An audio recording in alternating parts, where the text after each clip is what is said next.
Торжество в честь празднования 20-летия управления мусульман Карачаево-Черкесии и Ставрополя началось с чтения Корана, дабы Всевышний одобрил происходящее. Сейчас священнослужители пользуются большим уважением, но так было не всегда.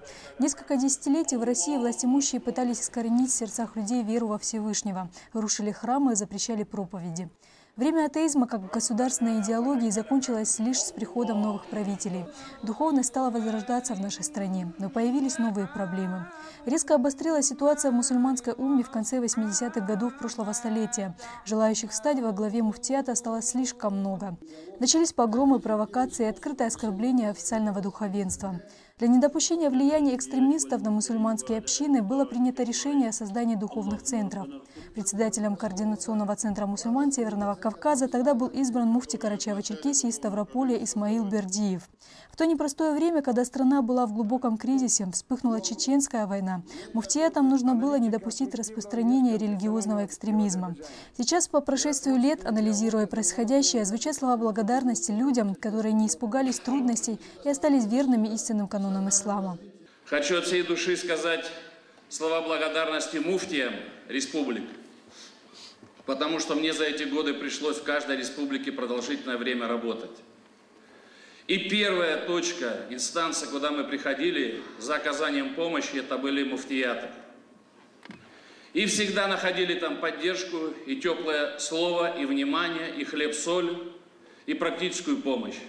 Главным итогом муфтията 20-летнего – это все же мир и стабильность как в Карачаево-Черкесии, так и в Ставропольском крае.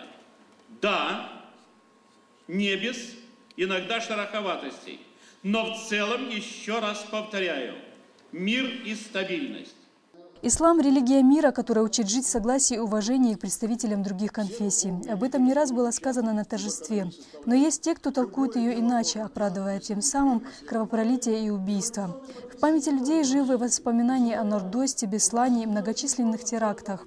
Исмаил Бердиев подчеркнул, что с такими иноверцами можно бороться только сплотившись. Перед тем, как принять слова поздравления с юбилеем уммы, муфти республики предложил собравшимся провести обряд дуа по погибшим от рук преступников. Амин.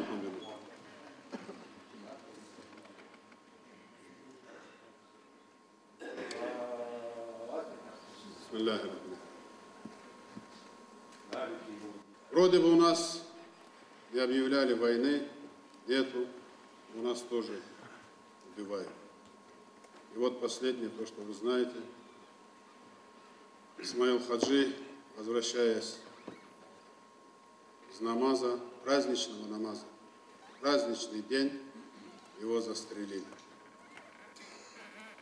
Очень много разных слухов пошло, вплоть до того, что это муфти заказал. Он там послал своего племянника, все такое. Сейчас, алхамдулилля, этих бандитов поймали. Но, к сожалению, среди вот этих вот обвиняемых есть и человек, который работал у нас в мечети. Если это подтвердится, что он был причастен, тогда уже я буду вынужден еще раз имамов своих собрать и сделать выводы. И те, которые учились с ним вместе, они уже не должны работать. Значит, там неправильно учат. Значит, это не ислам, это не мусульмане.